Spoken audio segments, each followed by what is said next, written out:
السلام علیکم 7th class بیٹا، مجھے امید ہے آپ سب خیریت سے ہوں گے۔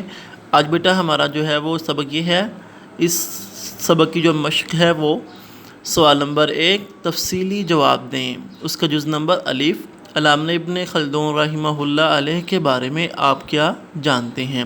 بیٹا اس کا جواب ہے یہاں پہ اس سبق کے آغاز میں ہی ہے۔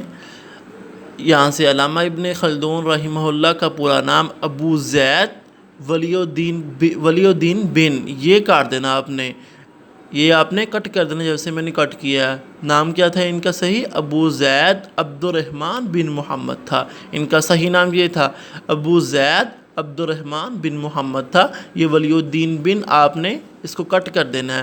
آپ رحمہ اللہ 1332 عیسوی میں تیونس میں پیدا ہوئے۔ آپ رحمہ اللہ قرآن مجید کے حافظ تھے، اللہ تعالیٰ نے انہیں بے پناہ صلاحیتوں سے نوازا تھا۔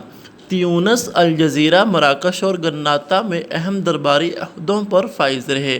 آپ رحمہ اللہ کا شمار جو ہے وہ اسلامی تاریخ کے نامور مفکرین میں ہوتا ہے۔ یہاں تک بیٹا اس کا جواب ہے۔ آپ نے کیا کرنا ہے، بک کے اوپر اس کا نشان لگا لینا ہے اور اس کے بعد اس کو جو ہے وہ اپنی اسلامیت کی نیٹ کاپی کے اوپر جو ہے وہ خشک خط کر کے لکھ لینا ہے۔ امید ہے آپ جو ہے وہ اس سبق کو سمجھ گئے ہوں گے۔ السلام علیکم ورحمۃ اللہ وبرکاتہ۔